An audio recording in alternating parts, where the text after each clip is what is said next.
So I'm not as famous as Neil Patel, so if you're wondering who I am, I've been doing startup type stuff now for about 10 years, I guess. I've had a few acquisitions, which is quite nice always, as well as a couple of corporate jobs, spent a lot of time in Japan. Yeah, for the last year, I've been doing this whole kind of digital nomads, digital homeless kind of thing. Previously, I was based in Singapore, but yeah, for the last year, I've been traveling around, living in a different country every month. And I actually spend a lot of time in Malaysia, in Penang and KL. I love it up in Penang. This is my Instagram. This is the real reason why I do these workshops and presentations, is to get more followers on Instagram, which basically rules my entire life right now. So if you're on Instagram and if you like pictures of travel, feel free to follow me. Over the last year, the more important thing is that I've been building a software company. And obviously, I've been using a lot of the tactics that I'm going to talk about today in growing this software company.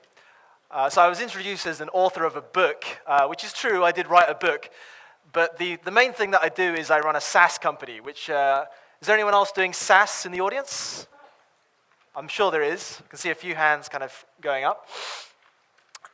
So if you're interested in how I grew that SaaS service over the last year, which now basically funds my entire lifestyle, you can go and have a look at my blog, yongfook.com. There's a very, very long article about, very, very long post, 1 year as a digital nomad, how to build a business by a beach. Lots of charts and metrics and real numbers and stuff if you're interested in that kind of thing. The key graph is this one you might be interested in. It took about 6 months from launching the app to getting to this magical figure of $2,000 recurring a month. The reason that number is important is explained in the blog post, so you can go and have a look later. You can Google Yongfook Digital Nomad to find that blog post. And now the app is pretty stable, decent amount of paying subscribers. But anyway, today we're going to talk about a bit more about growth hacking, more growth hacking. And in fact, if you Google for growth hacking tactics, I should be number one or at least up the top somewhere. So I guess that means I kind of know what I'm talking about. And I wrote a book on it. So today, though, the presentation is very, very simple. It's a workshop, sorry. So it's half presentation and half I'm going to get you to do some stuff. The presentation part is very, very basic. It's, we're just going to talk about 5 famous growth hacks. I think one of them Neil's already mentioned. 5 super fast growth hacks, and 5 kind of long game kind of growth hacks. Then we'll have an activity time and a Q&A. And so I'm an engineer. I'm a Rails engineer. So I'm quite practical. I just like to talk about tactics, things that you can do, things that you can try. Maybe they'll work for you, maybe they won't. Maybe you've already tried them. Maybe you'll see a different spin on things today.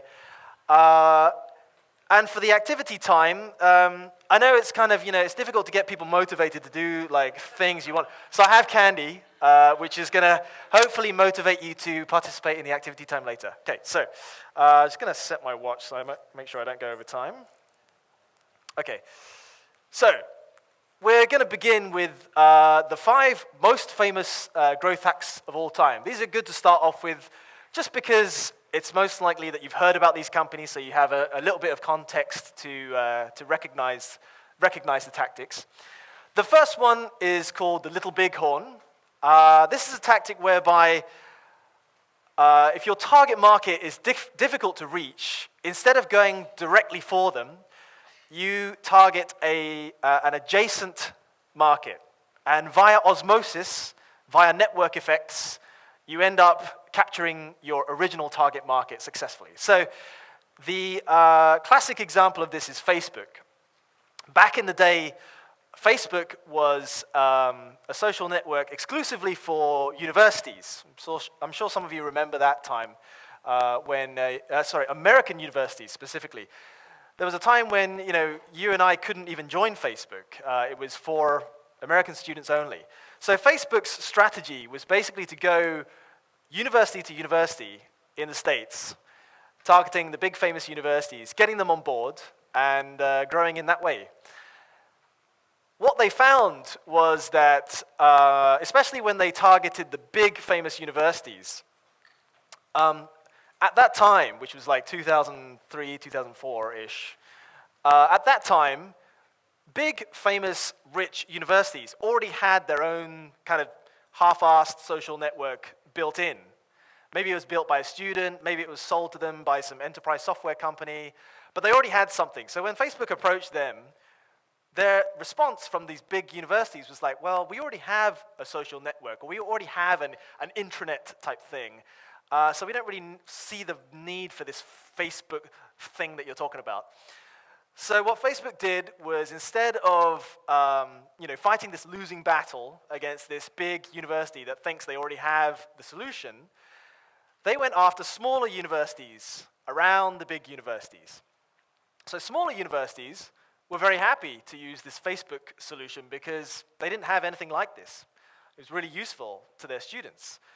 So gradually, one by one, the smaller universities around the big university started signing up for Facebook. All the students in the smaller universities signed up for Facebook. And eventually, Facebook found that the bigger universities in the middle of all of these smaller universities, they all ended up signing up for Facebook as well. Why? Because if you're a student at one of these bigger universities and you find that all of your friends who are in the smaller universities around you are on this new Facebook thing, you're going to sign up too. So that's how they managed to get big universities on board when actually the big universities said no to them. I think one of the things that Facebook had to their advantage in the very beginning was also they began, I think Neil mentioned this as well, they began with a very well-defined target market. It's always best to have a very, very clearly defined target market and then expand over time. So as Neil said this morning, his company sells analytics software. And you might be thinking, oh, okay, so the target market for analytics software is any business that needs to do analytics, which is wrong, as he said. Same for me. My software business is a SaaS app for social media. It's a social media management tool. And you think, oh, the target market for social media management tools is any small business that needs to manage their social media. It's wrong. My target market is social media managers who are managing more than one client, ideally more than 3 clients.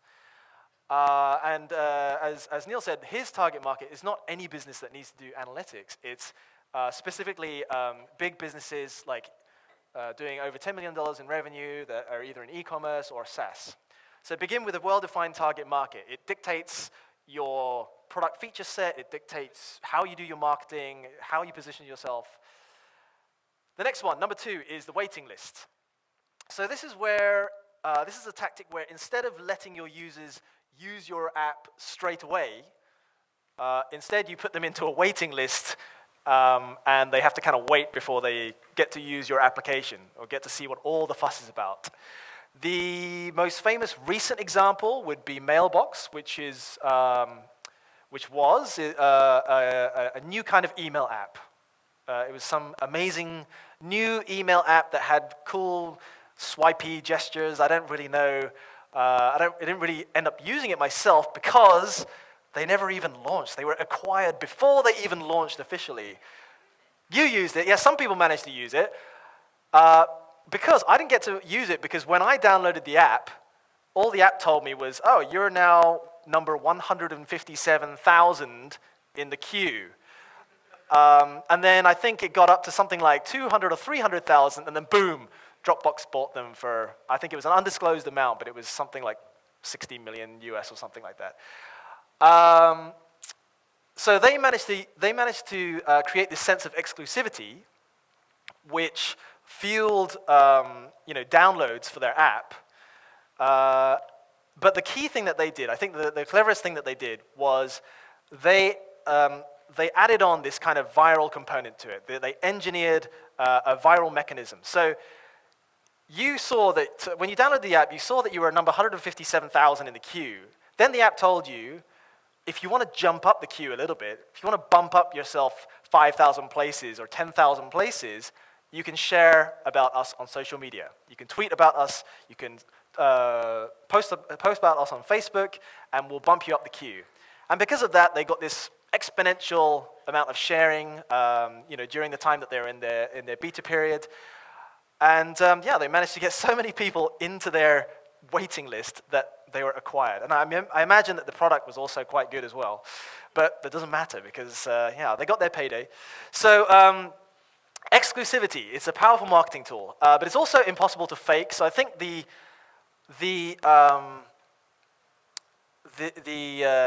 reason that this worked for them was because they got journalists to write about them in the beginning. So the very first people that they gave access to were tech journalists who love writing about shiny new things. And this was supposedly some kind of innovative new take on an email client, something that kind of touches everyone's heart. It's like an email client. Everyone in this audience uses an email client. And this was some kind of innovative new take on an email client. Journalists wrote about it very positively. So they actually did have something innovative in order to create this sense of exclusivity. So that's quite important. Same as another example I can think of would be Mixi in Japan. Back when I was living in Japan, around 2005, 2006 was when this website called Mixi became really, really popular. It was a social network. It was Japan's first social network, and they were completely and utterly invite only. You could not just sign up for it. You had to be invited by another Mixi user. But the reason that worked, the reason people wanted to be on it, is because it was the first. It was the first and only social network in Japan. The cross-post, I won't spend too long on this. This is a very easy one. This is where a feature on your app allows people to post to multiple networks. So I think in the morning we heard about how Airbnb allowed you to post to Craigslist. There's many, many examples of this. Instagram, I think, is one of the one example that most of you have interacted with. Very, very easy, nice UX to switch on and off your cross-posting to Twitter, cross-posting to Facebook. And of course, as we all know, Instagram, as there's so many photos being posted to Facebook from Instagram that Mark Zuckerberg just freaked out and wrote them a check for $1 billion. Powered by, I think Neil covered this morning. The other example that I don't think he gave was Hotmail. So Hotmail in the beginning was free email service, free webmail service, and one of the very few free webmail services at that point in time. At that point in time, if any of you were around using the internet in around 1995, 96, you had to pay for your email. Yeah, I mean, you had to pay for an email address. It was ridiculous. So Hotmail came along with this free thing, and they were getting users because the product was awesome, but they hadn't reached that exponential growth point. And an investor said to them, hey, why don't we just put an ad for Hotmail, put an ad for our service at the bottom of everyone's email. And if you're an engineer, like myself, you're kind of opposed to this kind of, so like blatant self-promotion.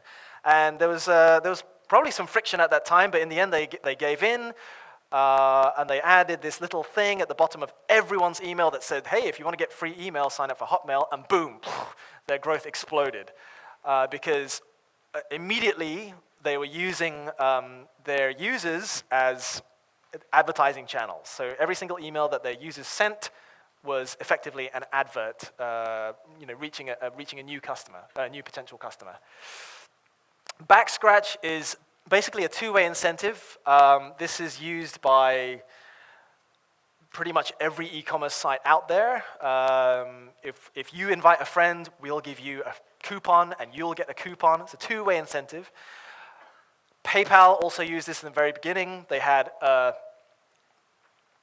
small amount of venture capital. Oh, it was a big amount in those days, but I think they had a few $1 million to spend on customer acquisition, and they basically gave away free money. Not all of us can do that, of course, but it worked really, really well for PayPal, obviously.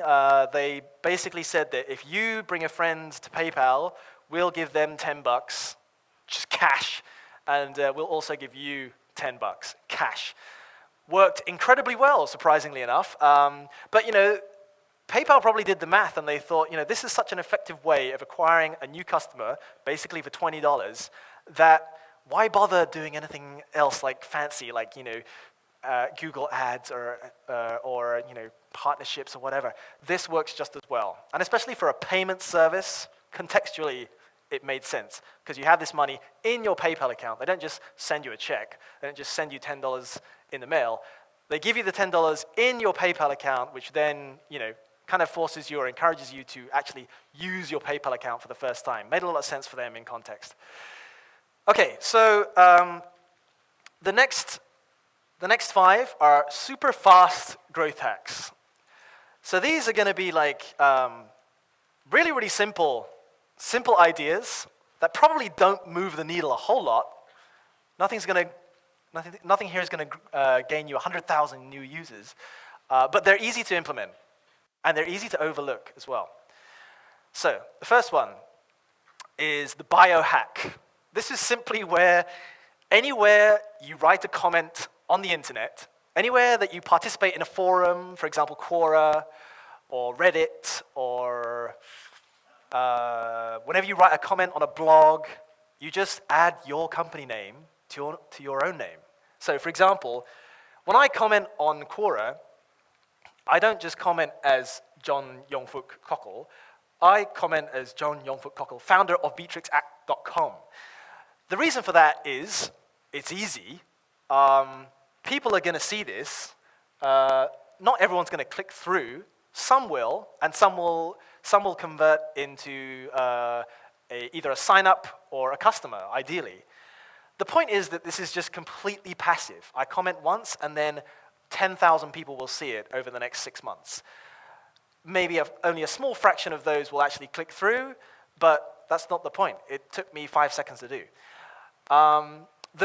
The area where this is really quite powerful is when you use it specifically on, for example, Quora threads that are very, very relevant to your target audience. So you'll find me posting a lot on Quora on like social media type questions, because Beatrix is a social media software. Number 2 is disable back navigation. This is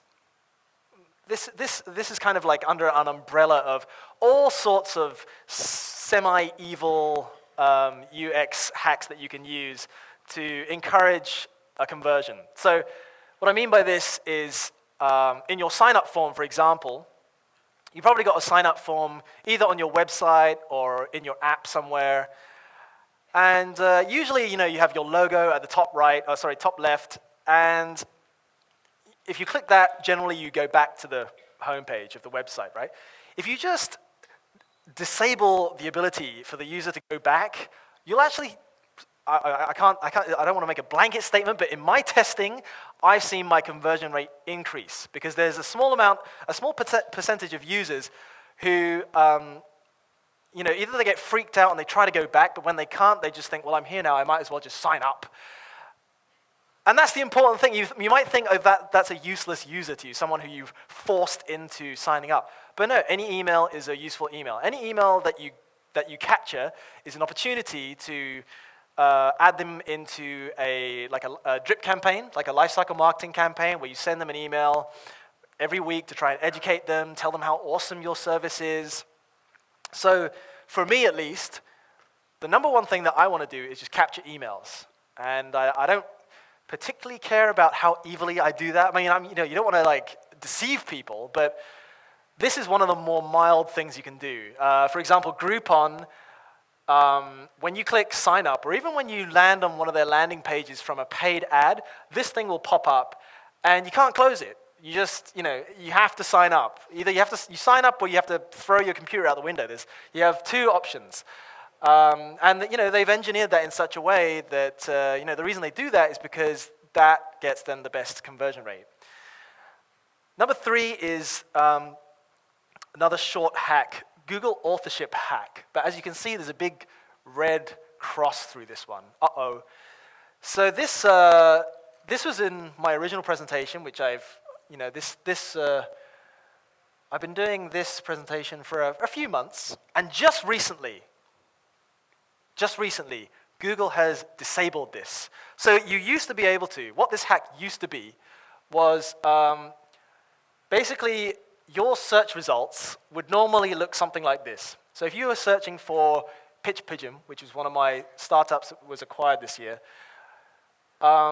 normally your search engine results would look like this. But just by tweaking this one line of code, by using this thing called Google authorship, you could make your search engine results look like this, with depending how pretty or handsome you are, with a nice looking face, shows your Google circles. It's good for like social proof, that kind of thing. And doesn't this look a lot nicer? So just in terms of click-through rate, I felt that this style of search engine results was getting me a lot more clicks. And you can go on Google, do a bit of research. Lots of people found that this style of search engine result got them a lot more clicks on their blog posts. But Google has now disabled this feature, so you can't do this anymore. So everyone's results now are back to looking like this. There's no faces anymore in results. The reason I kept this in the presentation is because growth hacking is like that. It's a moving object, it's a moving landscape. So there are tactics you'll find that work now that will stop working in 2 months, 6 months, a year. The point being that I was able to exploit this tactic for my own benefit. And unfortunately, you guys can't. But that's the whole point. So when you find an idea, when you find something like this, you have to act on it quickly. You have to try it out, see if it works for you. Because some marketing tactics, they expire over time. They become ineffective over time. So you have to kind of exploit them whilst you can, especially if it's something as easy as the Google authorship hack, which is essentially just the whole way you integrated it into your blog was just by adding one line of code. It was so easy. And then, boom, a few months later, all of your search engine results have your face in them. Okay, so number 4, Open Graph image hacking. I mean, this is basically optimization of how you use the Facebook Open Graph. So kind of similar to the last one, except this time using Facebook instead of Google. So Facebook has this, Facebook has this standard called Open Graph. And using Open Graph tags in your blog or on your website, you can tell Facebook exactly how Facebook should display your content when somebody posts your website to Facebook. On a very basic level, one of the things that you can control is which image Facebook shows when someone posts your website or your app link to their Facebook. And the reason this is important is because, normally when you post a link to Facebook, that little thing pops up and it's like there's an image there and you can click left or right to choose which image you want to best represent the content. You as a content author can use Open Graph tags to tell Facebook precisely what image to use. And the reason that's important is because then you can tell Facebook to use these special Facebook optimized images that you've created specifically for Facebook that fit the exact size of someone's news feed, that maybe have something a bit more eye-catching, a bit more interesting than just an image that was in the article. So like if you're posting some blog content that had lots of charts in, Facebook might end up choosing one of the charts as the representative image. That's boring for people who are looking on Facebook. People are looking through their news feed and they see some content you've posted and the picture is just some chart. It's like, ugh. But if the picture is, something that's looks a bit more sexy, maybe it has a title, maybe it has a naked lady or something, I don't know, but actually you can't do that, but you can almost go there. You can show from the chest up kind of thing, and there are blogs that do that. There are blogs that are very, very smart about how they optimize their Open Graph image tags. So if you look at any of the, the big content blogs, the big viral content blogs out there like BuzzFeed and what are the other ones like Viral Nova, all those, if you look at how they do their images, they're very smart. They'll do things like there'll be a seemingly naked lady, but she'll be from the chest up or something like that. Or there'll be like a picture of something and you can't quite make out what it is, but you can see something in the corner and you're like, what is that? And you just feel like you want to click through just to see what it is. And that's an accident. They've actually cropped the image in such a way to make you curious, to make you want to click through. And then they've told Facebook to use that image as the representation for their link, using Open Graph Tag. Whew, that was a long explanation. I don't know why that took so long. But anyway, it's very easy to integrate. That's the whole point. Again, it's just one tag in your blog. Use Open Graph image tags and tell Facebook what image it should use to when it displays your content. So the last of the very quick ones is a PowerPoint hack. Okay, so SlideShare gets really good SEO. It gets amazing SEO, actually. It's pretty much for any businessy type content. If you type businessy terms into Google, there'll be a SlideShare result on the first page. I'm not sure why it gets such good SEO, because Google doesn't own SlideShare, but it does. I think they've just done their SEO very well. And of course, SlideShare also gets lots of backlinks. People are constantly linking to SlideShare. So you'll find that if you're in the B2B space, which is where I am, and also where Neil is, if you're selling B2B, SlideShare is this amazing distribution channel for, and the key part is enabling you to get onto the first page of Google. So we all want to get on the first page of Google for search terms that are relevant to our business. But if you're a new company and you've got like 2 blog posts on your blog and they're not very good, then it's really, really hard to get onto the first page of Google. You'll be on page 50, and it's going to take you 6 years to get to the first page. However, it's comparatively a lot easier to get onto the first page of Google via SlideShare as a proxy. And in a very, very similar way, it's also comparatively much easier to get onto the first page of Google via YouTube. So YouTube, I can understand. It's a Google-owned product. If you type in terms on Google, there'll be a YouTube result, as long as your terms are not too obscure.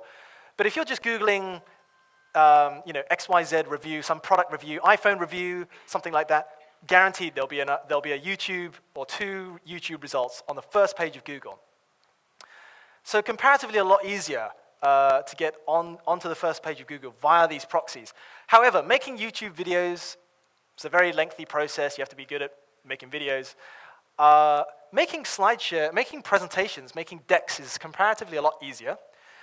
And you'll find that actually, if you have content already on your blog, it's pretty easy to just turn into a deck. And then suddenly, boom, you have a whole other distribution channel.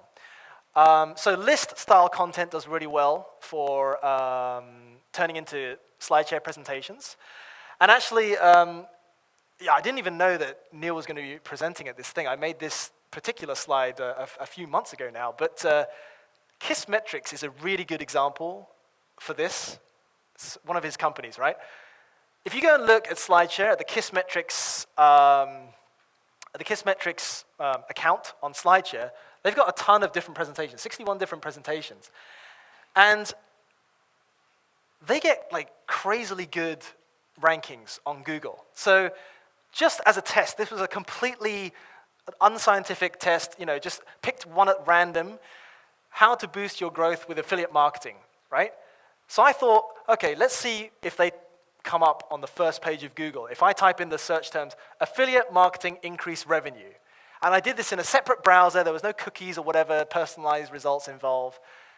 And those are damn good search terms. Like if you're trying to buy pay-per-click advertising for these search terms, you'll go bankrupt in like 1 day because these are the very, very highly bidded search terms. But there is SlideShare, how to boost your growth, how to boost your growth with affiliate marketing. It's right there. It's the second result on the first page of Google. And you'll notice that this content is probably also on their blog as well. But their blog is not on there. Maybe it's further down. Maybe it's on page 2. I don't know. But the SlideShare That's the second result. What's the first result? The next web. So, your blog on page 1 of Google, hard. Very hard. Your YouTube content on page 1, comparatively easier, or your SlideShare content. And you'll probably find there's a few other different distribution channels like this that they keep on cropping up in your Google search results. There's another one, I can't remember the name, but yeah, there's a few of these like key distribution channels that you can use, that you can repurpose content for, and boom, you have access to a whole different audience, and you might even be on the first page of Google for some of your results. So, the last section is 5 longer growth hacks. This is getting into kind of non-growth hack territory, but some of these are a bit more technical. A couple of them, I think all of them are actually from my own experience in previously with my e-commerce company and now my SaaS company.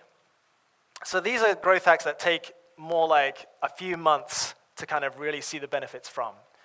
But they're also tactics that you can reap the benefits from a lot longer.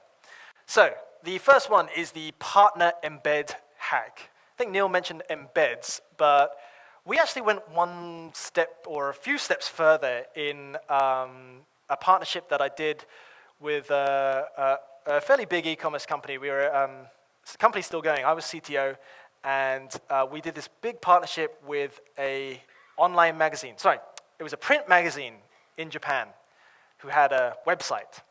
So our business was flash sales. We were doing luxury goods.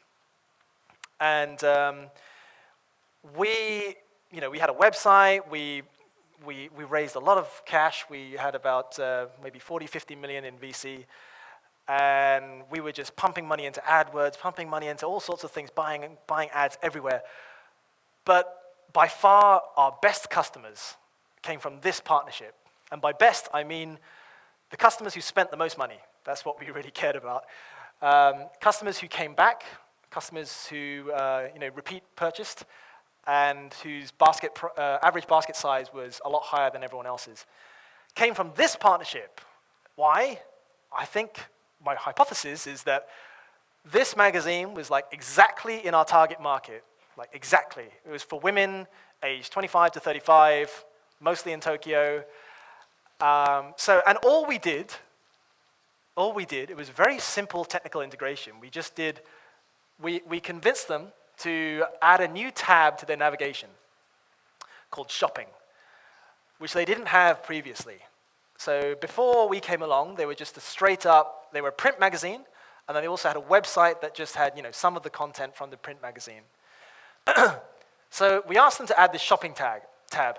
On the shopping tab, when people clicked it, basically there was just an iframe. We just stuck an embed of our entire website right in the middle of their website. We took off some of the branding. This is how it looks now, so this has changed from when I was there. We took off some of our branding so it felt like you were still at this website, which is called Spur. And it worked really well. People signed up from this website. People bought from this website. And the funny thing to us was actually technically it was pretty easy to do. It was even so easy that we actually just kind of twiddled our thumbs for a couple of weeks because we didn't want to make it seem like the integration was that easy. We were dealing with this big old school Japanese company that expected things to take months and months. We said, no, it's going to take 2 weeks to do, when in fact it just took 1 day. But you can't. Sometimes it's not so good to deliver things really, really fast, especially if you're dealing with big companies. They just don't trust it for some reason. So yeah, very high quality referrals. In absolute terms, we didn't acquire hundreds of thousands of customers from this one partnership. In fact, we're an e-commerce store, so our goal isn't to reach 100 million users. No e-commerce store has that many, apart from maybe Amazon. But when I left, we had about 500,000 subscribers in the database. This partnership gave us maybe a few thousand, 8,000, 9,000. In the grand scheme of things, it wasn't that many compared to our overall database size. But they're very high quality customers. And I think, as a growing business, when you care about revenue, that's what you really need. So celebrity endorsement, this was something that we were able to do because I guess we had VC funding. So this is not something that everyone can do, but not all celebrities are of the same size, and not all celebrities necessarily want to be compensated. And this was just an interesting story because we engaged one celebrity to promote one of our sales. It wasn't these guys, because we were in Japan. Nobody knows these guys in Japan. But it was, we were doing a frying pan sale. We were selling these fancy frying pans. Flash sales, every day, different product. One day we were doing these fancy frying pans. They were like, I don't know, a couple of $100 US for a frying pan. So we engaged blogger A, who was a minor celebrity chef, to promote this sale for us, and we paid her. She posted, it was a success, we got a lot of sign-ups, we got a lot of sales directly from that sign-up. We were very happy. But then suddenly, celebrity chef B, who was actually kind of more famous than celebrity chef A, happened to see that blog post and happened to really, really like the brand that we were selling, and just completely of their own free will also posted about us, also posted to her audience that, oh, my favorite frying pan, they have a sale on at this website. It's a great deal. It was a great deal. It was like 50% off. So go and buy frying pans. We sold out of frying pans. It was a great day for the company, and it kind of showed me that you can't engineer for this kind of stuff. You can't predict this kind of stuff. But amazing things can happen, and even if that hadn't happened, we were actually quite happy with that result alone, because again, it comes down to targeting, right in our target market, specifically for the product that we were selling at that point. Free tool hack, I think Neil's already mentioned, so I won't go into this too much. But yeah, I encourage you to look at HubSpot, because I think HubSpot is one of the best examples of giving away free tools. It was mentioned in the presentation before, but actually they go one step further than having just this one tool that does like your website analysis kind of thing. They have a whole, what do they call it? They have a whole, it's like a marketing center almost, and it's all free tools. They have maybe half a dozen different free tools that you can use that obviously they've been creating over the years. So now it's just this incredible resource for marketers of free kind of analytical tools that will go and look at your website and give you some feedback. Free templates, which are actually, anyone can make a free template. That's one of the first things you should try if you're going to try the free tool approach. People are always looking for like free Excel templates for to do your customer lifetime value computations or whatever. Free Word templates for invoicing, stuff like that. People are always looking for free stuff, and the way that you make that work for you in terms of conversion is you don't just give it away for free as a free download. You ask for their email, and then you email them the link to a download. So HubSpot has a whole marketing center for with all sorts of tools, not just tools, but templates and Photoshop files, all sorts of stuff. Integration partner hack, I think has already been mentioned as well, but it's one of those things you can do, especially if you're B2B, is try to integrate with as many partners as possible for a number of different reasons, because A, you want to try and get listed, you want to try and mutually list each other on your integration pages, because then you'll send each other a little bit of traffic. But I think that's very important, but just as important is the social proof factor. So I think if you're a brand new company, but you integrate smoothly with Dropbox, or you integrate smoothly with MailChimp, who are companies that users are already familiar with, it adds to a feeling of trust and a feeling of safety that I think is really important, especially for new companies with a new offering. Very important for getting people to sign up in the first place. So once a user sees these familiar logos, these familiar faces, it gives them a warm, fuzzy feeling inside, which can encourage people to sign up for your service in the first place, rather than thinking, this thing doesn't make me feel safe, I'm going to leave. And lastly is the turbo hack. So the turbo hack is a very basic one. And it's something that you can always be working on, actually. It's something that, as an engineer's job, your job is never done in this area. And that's the speed of your app or the speed of your website directly correlates to your ultimate conversion rate, or your ultimate user satisfaction, or your ultimate retention rate. It affects all of these things. And I went out and tried to find the best, simplest slide. There was a really good study done by Walmart, and this is the key slide from that study that just shows that there's a direct correlation between, if the site loading time is really fast, 1 to 2 seconds, 2 to 3 seconds, conversion rate is high. The minute the load time, increases, the conversion rate decreases. So that's something, as if you have an engineering team, or if you're an engineer yourself, that's something you can always be working on. Make things faster, just make things faster. Bunch of different ways to do that. Won't get into the technical aspects of that now. But it doesn't even have to be actual speed increases. I think, my pet theory, that the perceived speed is just as important. And what I mean by perceived speed is anytime that an app or a website is giving you feedback, giving you visual feedback in the form of, you're having to wait for some process. Like when you click post on Facebook, there's a little brrrr thing telling you that, yes, it's posting. When you click post on upload on Instagram, there's a little progress bar that tells you, yes, it's being uploaded. I think the perceived speed of those types of interactions is just as important.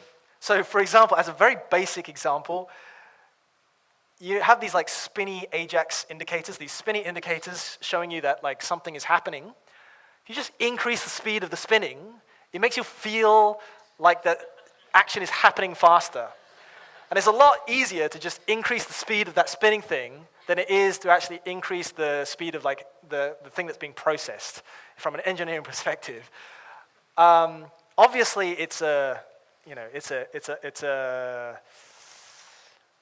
I mean, I've done tests myself, and this does work. If you use Beatrix, my software application, you'll see all of the spinny Ajax things are very, very fast. But when I started doing research, I found that actually this is quite a common thing. All these progress bars that you see in applications, I think Windows is a pretty guilty party when it comes to stuff like this. All the progress bars, they're all lying to you. You see this progress bar moving up smoothly. Sometimes they move smoothly. Sometimes they move like in a kind of random, jagged fashion. Even that random, jagged way of moving, that's all fake. It's all fake. There's an engineer who's decided that we just want to. It's easier to program the bar in such a way that it fools people rather than to actually figure out how to make this thing faster in the first place. But the reason that companies do this is because, as a user, seeing a smoothly moving progress bar or one that kind of moves up in a random way that makes me think that actually it's doing something, it gives me a warm, fuzzy feeling inside. It's a form of feedback, right? It makes me feel like the application is doing something.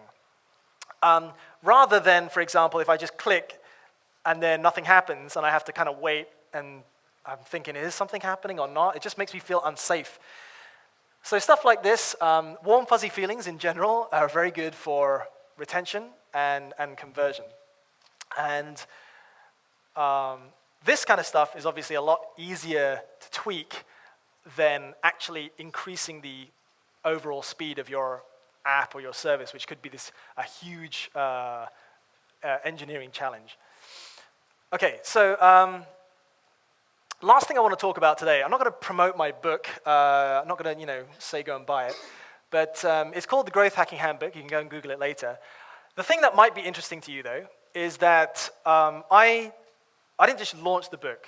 I raised money for it via a crowdfunding campaign. I'm not an author. I didn't know if people want to buy my book. I didn't know if there's a market out there for it. So, a while back, a guy called Guy Vincent runs a site called Publishizer. It's like a Kickstarter for books. He suggested to me, why don't I write a book about growth hacking, because I seem to do presentations on it now and again. So I said, okay, why not? And I ran this crowdfunding campaign. And it raised almost 13,000 US dollars, which is not bad.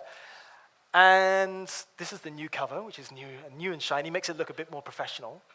But I think the key lesson that I took away from this whole crowdfunding campaign was just how unbelievably similar running a crowdfunding campaign is to launching a startup. They're basically the same damn thing.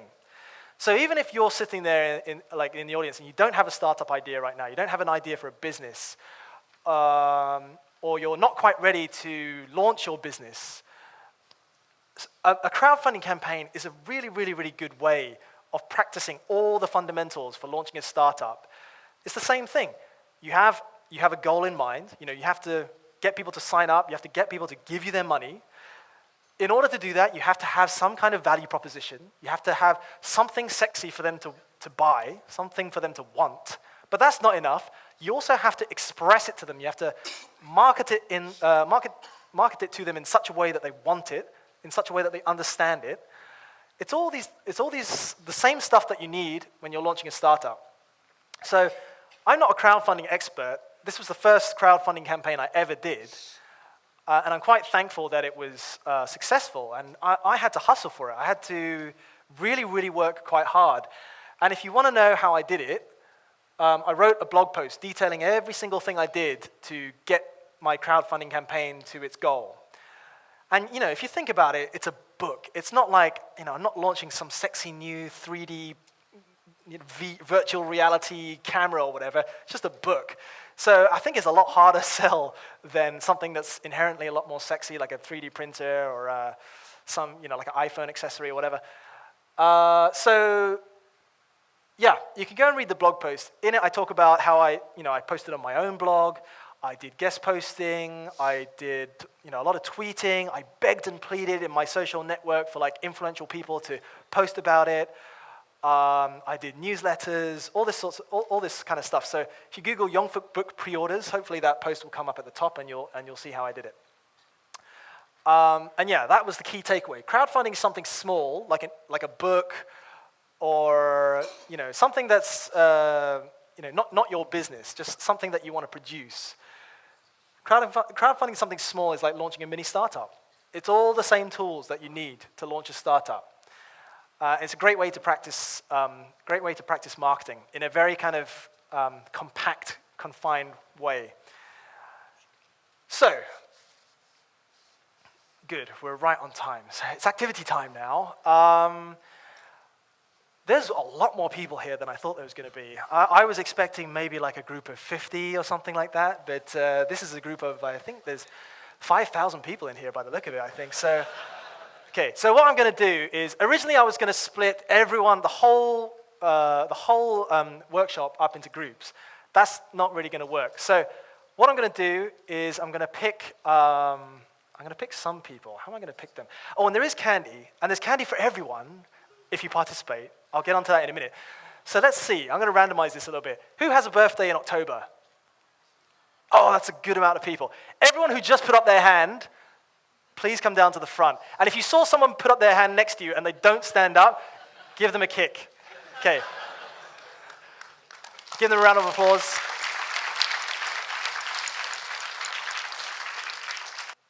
Let's growth hack a fictional startup. So you three are fictional startups. Don't worry. I have the fictional startup ideas already prepared for you.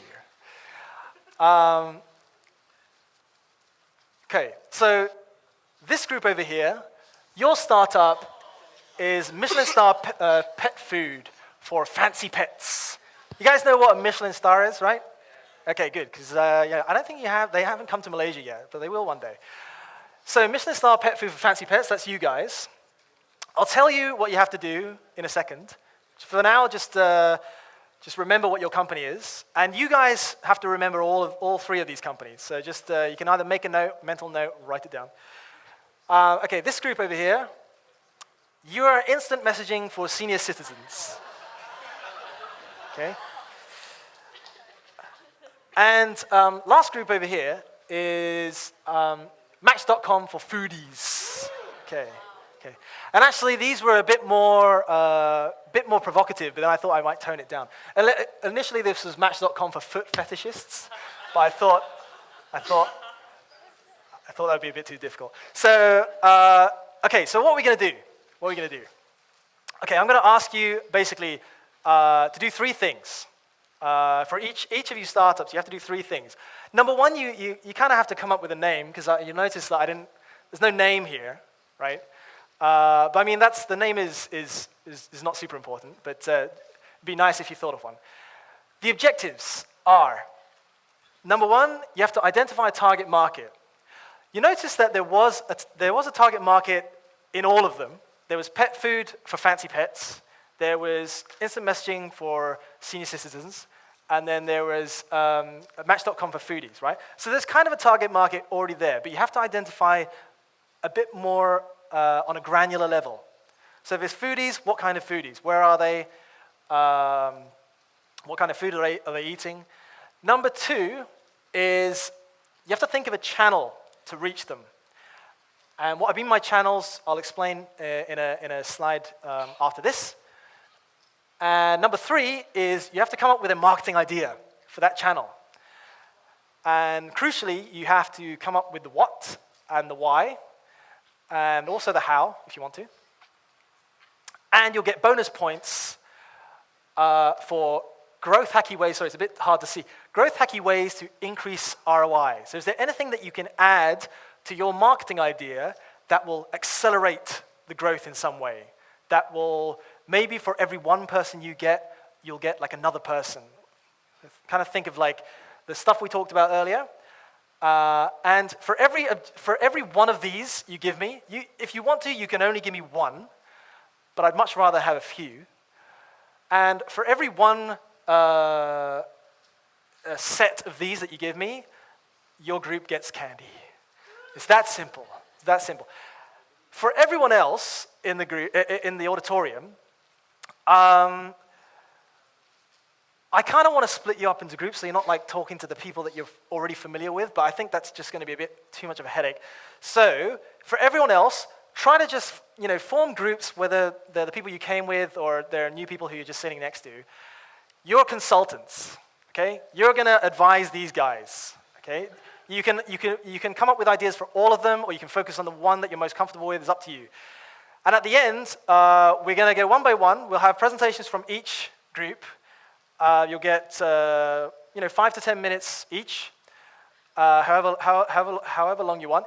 And then for each group, I'm going to ask for consulting advice from the audience as well. And of course, everyone in the audience who gives an idea gets candy.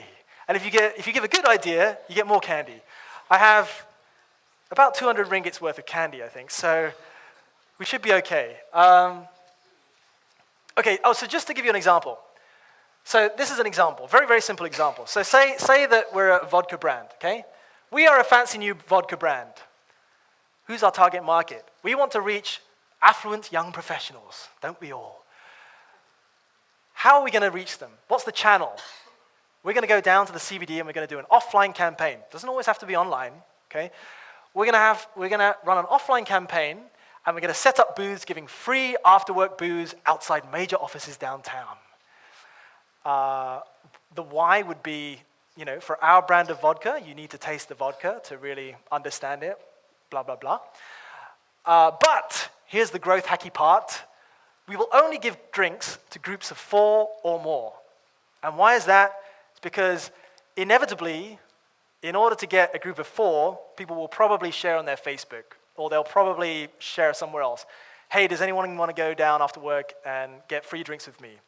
And by doing that, we can get a nice little bit of viral distribution via people's social networks.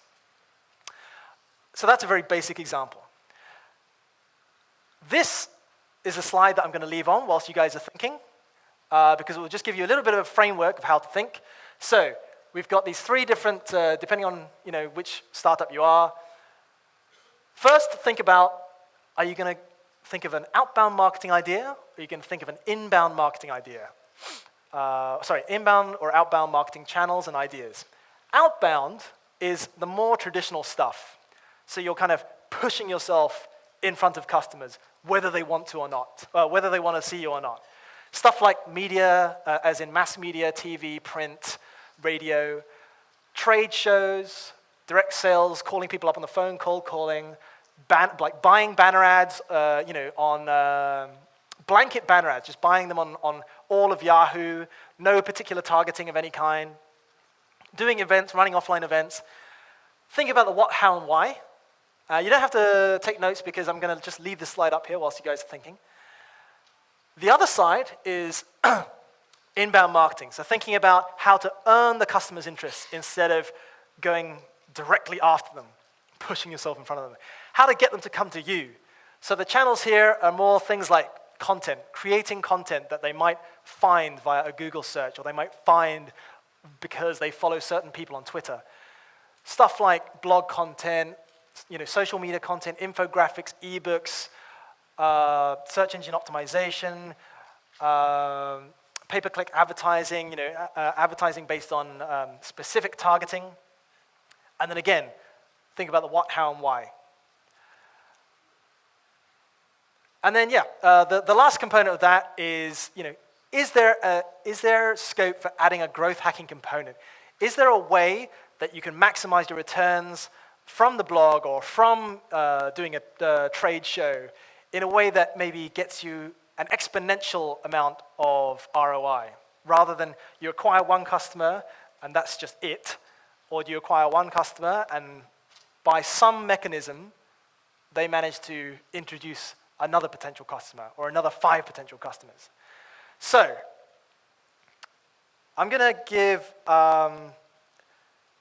we'll give like 5 minutes of initial time.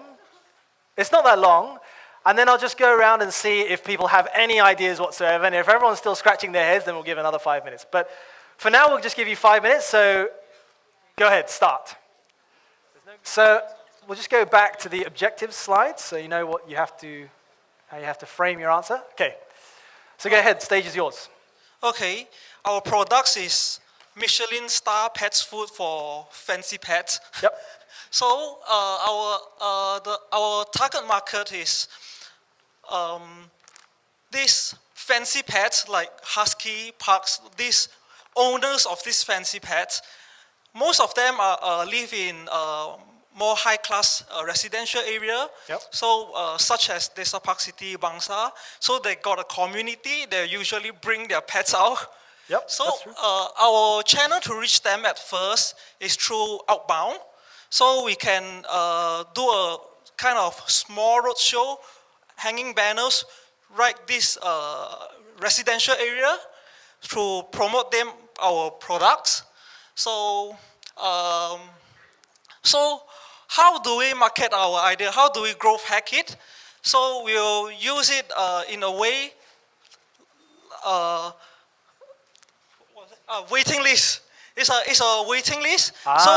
So they will feel exclusive because Michelin star pet food is a very luxury product. Very good. It's not for everyone.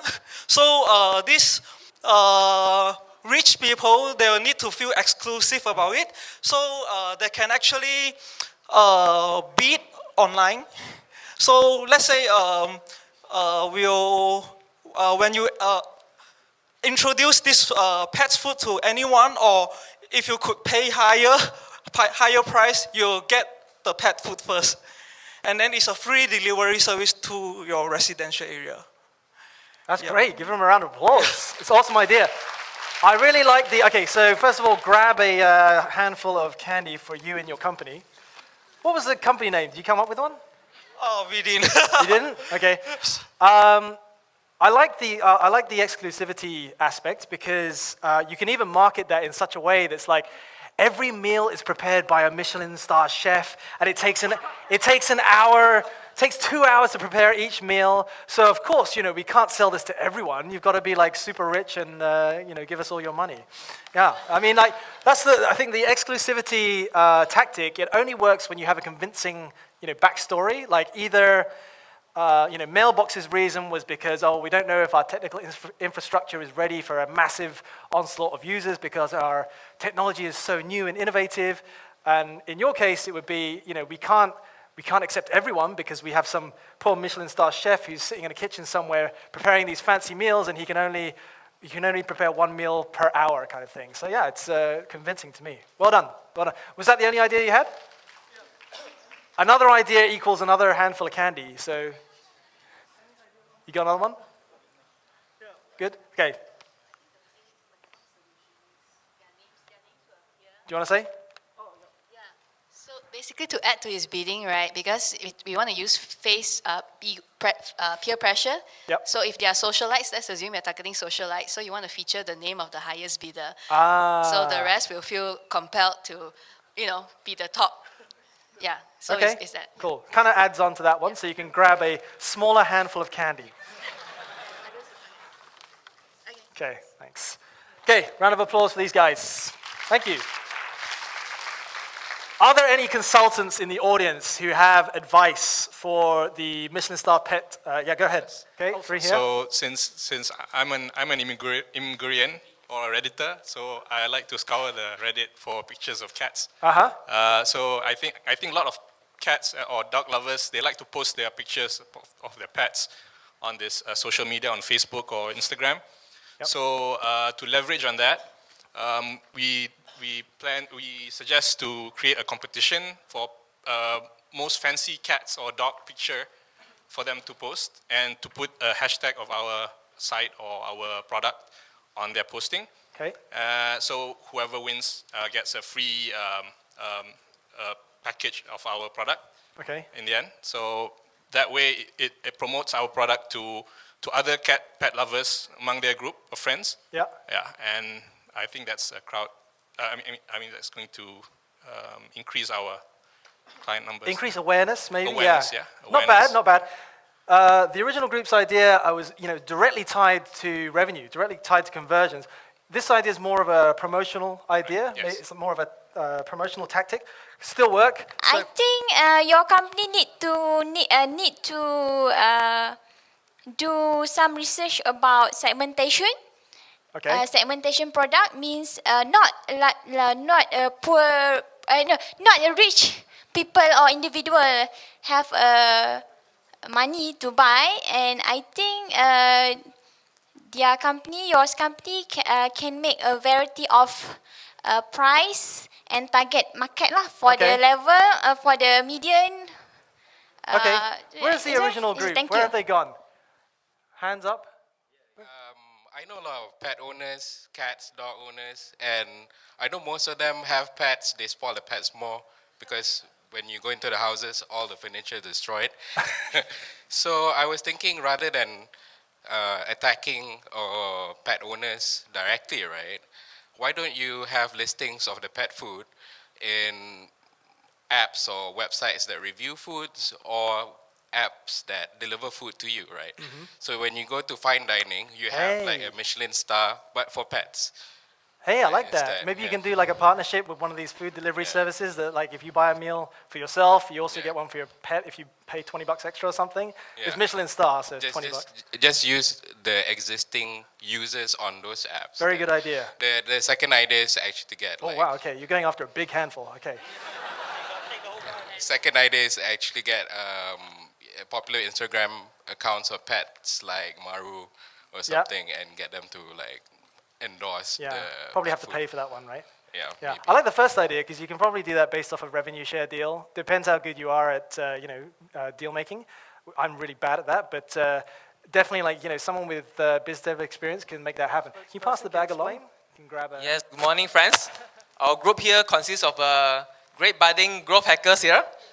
So our mission is to reach out to create SMS apps to reach senior citizens. So what we have decided, our team consists of Jennifer, Sue, Chris and Christine, and myself, Ray. So we come up with this evergreen chat. where we reach the evergreen citizen community, global community. Okay, well, first we start initiative will be we do multi-channels. We do it one shot to make it more viral. First, we are most importantly how to monetize on it. First is that we have to tap and network with the business partners. So target market for these senior citizens evergreen chat will be the age group will be from 60 and above, male and female. Demographics will be those who are living in urban and suburban because they have access to this kind of SMS and also the internet connections. Those who are now active in social life, traveling, yeah. So next will be how we going to do this things up is we partner with these merchants, especially those in the health and fitness and well-being, talk with hospitals and also those pharmaceuticals, those providing the healthcare like physiotherapists. So we talk with them, then get some deals. Then how we reach out will be, we'll do multi-channels. First of all, we'll invite all the bloggers who are in the health and fitness section. And also we do a press release. And second thing, we'll do up mobile applications. We call it the Ever Chat Grid. And we use social media to make it viral under the Facebook community, under those evergreen or golden age groups to make it viral. Okay. Yeah. And also, we also use both inbound and outbound. Outbound will be busy. Some of the senior citizens may be targeted to, those are not IT savvy, we targeted, the blogs, right, will be targeted to their family members, their children. Hey, we have got this deal, we have got this kind of annual checkup, discounts, promotions. So get to sign up for your parents. So we have this kind of benefits. Yeah. Okay, so it sounds like you want to reach the senior citizens through their grandchildren. Is that right? Yeah. Parents, grandchildren, and both. Just want to cover both. Some of the senior students. You got to remember, you're a startup, right? So you can't always say both or every which way. Like you got to choose. What's your one? What's the channel that you begin with? Which do you think is easier? Outbound. Outbound, okay. Yeah, outbound because you see, as we mentioned, we talk with the merchants, healthcare providers, hospitals. Yeah, those who are they can provide this kind of annual checkups, fitness solutions. So we talk with that outbound, do through events, to the healthcare fitness events. Okay. Yeah. Do you think senior citizens going to healthcare events, like going and doing like their like aerobics in the park and stuff like that? Yes. Really? Yes. They do? Yes. Okay. Oh, okay. I mean, that was a genuine question. I don't. Seminars, health seminars. Okay. The well-being, not only about. I thought they're all hanging out at like coffee shops and just like. Yeah. Okay. We also do something like reality show, like for the evergreen Iron Man shows. Wow, you have insane budgets for a startup. It's going to do a reality TV show. We leverage on the media. Okay. Oh yeah, I mean, there's probably some government grant that you can get for like some, like well-being of senior citizens. With the communities, the hospitals. Okay. Yeah. Okay. All right. Cool. We're actually targeting the children specifically. It's fine. So, and then we're actually selling.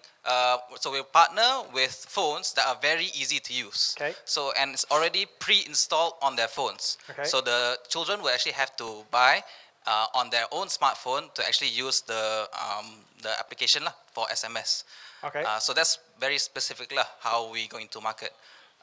That just means it's on their phone, though. And sorry. That just means it's on their phone, though. How do you get them to start using it? That's the real key question. So how they're gonna use it is because it'll be the only thing on their phone. So the only people that they're actually going to message is their children. So the children will have their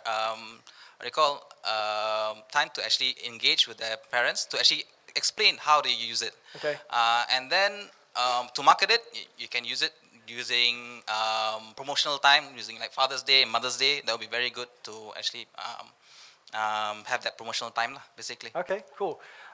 It's really encouraging to see so many hands going up for this one, because I think this one's the hardest one.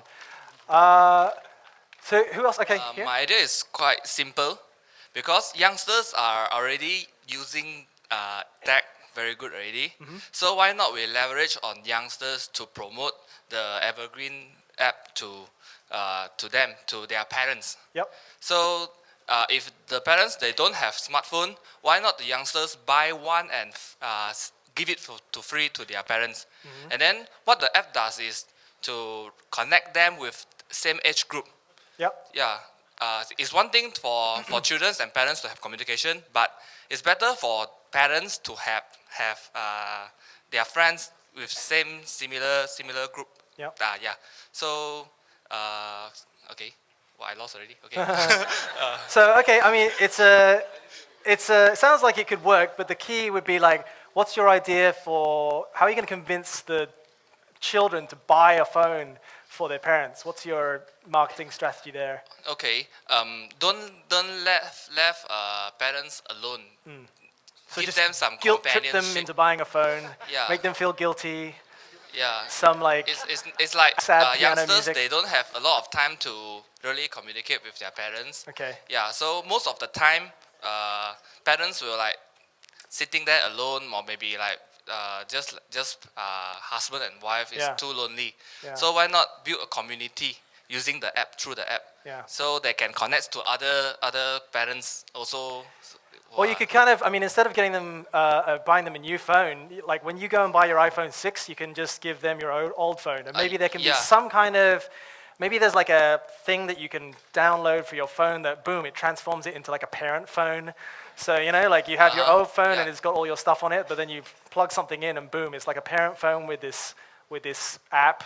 And then you can gift it to your parent or something like that. Yeah. That will work too. That Yeah. could work. I think because I don't know. I mean, it sounds kind of mean, but I don't think my mum needs a brand new phone. So let's move on to the last group. Round of applause. Thank you very much. That was a tough one. Tough one. That's some great ideas. Okay, so last group is the foodie group. And where did the mic go? Oh, there you go. Okay, take it away. Okay, no response. Very good. Hi, morning, afternoon, everyone. Oh, come on. Okay, first of all, show of hands. How many of you agree that sometimes when you're with someone, it's quite difficult to decide on what to go for food? Yeah? Awesome. Okay, how many of you at the same time, you also agree it's not easy to get a date? Okay, very modest people. Okay, so the thing is this, we're from the company called, must I really say it? Okay, cool. Okay, we're called foodiematch.com, and our tagline is love at food site. I like it. I like it. Okay. Mine was actually first loves. Well, first of all, our target market is specifically singles, ages between 18 till 35 years old. And the specific demographic will be urban individuals and suburban individuals. We're targeting Asia, which is countries in Malaysia, specifically KL, Penang, JB. And then countries like Singapore, Thailand, Bangkok, and so far that's all. All right. Our channels are actually with social media first, looking into sites like Instagram. We're sharing. Oh, by the way, do you know what we do? Okay, cool. We're about matching people, but not just an average match.com thingy, but a match people with food interests. So if you like chicken rice, you might potentially find your partner that also likes chicken rice on a chicken rice date. So what happens is we will partner with focusing on Instagram, where you actually share your dates and the images of the food together. I mean, we love food for whatever thing. Facebook's also entering forums, blogs, and also groups, working with sites that are existing, focusing both on food and also on matchmaking, something like meetup.com to have a collaboration, as well as like Table on Six, where they are all about connecting people with food. And now, how do we market that? Well, our marketing strategies of the what and why will be, first of all, we'll target the social sharing part, the objective of sharing it and making it viral, making the culture viral, where taking food and relationships and putting them together. And utilizing sources like Instagram, Facebook, Twitter. I've seen some movies. Relationships and put them together. It's a terrible joke. But you're too young to have seen 9.5 Weeks, I think. Anyway, carry on. Then the next stage will be on platforms like forums, blogs, and also group pages where the objective is to do two things. Well, number one is to post to educate. Food is not just about knowing where the best places to eat, but what is the best thing to eat. You know, how do you actually eat something that's healthy and tasteful at the same time? And also knowing about, not just about where has a good makan place, but where is a good makan place for a couple. Making it more specific for the by itself. And also, not just about food, but also about knowing people and knowing yourself. Sometimes you don't have a girlfriend or boyfriend, it could be not other people's problem, it's something that you need to brush up on yourself.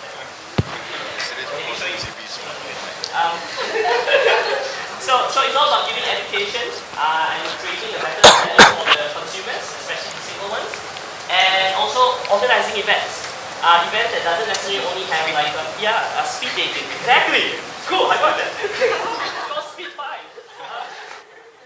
So organizing events, and this is actually the platform where we get to not only expose the sites that we have, but also our potential money generating revenue, which is from sponsors and partnerships and collaboration. It's a lot of stuff there, but yeah, it's good ideas. I think the round of applause. The content marketing side of this, the content marketing side of your particular startup is, there's so much you can play with there. It'd be like, top 10 best places in KL for couples to eat, top 10 sexiest foods, top 10 most phallic foods, all this kind of stuff. The content just writes itself. Okay, anyone else? So our idea is to gamify it. How we do that is to create a quiz.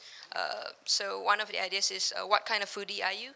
So this would get shared in social media, and also people would be asking their friends, oh, what kind of foodie are you, and all that kind of stuff. Yeah, I mean, and I think probably like globally that's been done, like are you a cheeseburger or a pizza, but I think you have an opportunity to, make it local, a bit more specific to, either Malaysia or the region, like are you nasi lemak or are you chicken rice or something?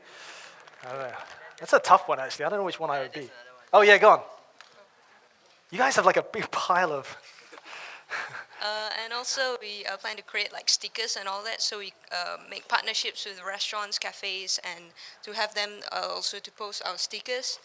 And another one is also to give out free coupons when people sign up. So coupons to restaurants. Okay, yeah. Yeah, more free stuff. But no, I like the original idea, your first idea, because that's free. I mean, it doesn't cost you anything in terms of distribution. It's just it's all social distribution. Costs you a little bit to create the quiz, but I mean, there's quiz making services out there that you can use. Okay, thank you very much, guys. Thank you.